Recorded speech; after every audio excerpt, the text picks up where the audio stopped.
How to cancel YouTube TV subscription.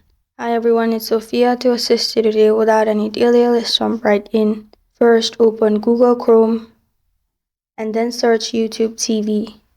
You'll find this kind of screen pop up. Click on the first link that pops up, which is the official YouTube TV website.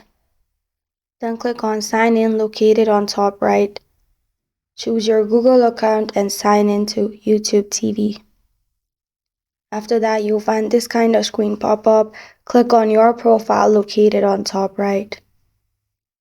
Then you'll find all these options. Click on Settings, which is above Language, and below Manage your Google account.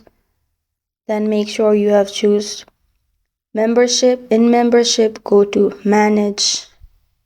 You can pause your subscription for some times, or if you want to cancel it, simply click on Cancel, which is the last option. And that's how you cancel YouTube TV subscription.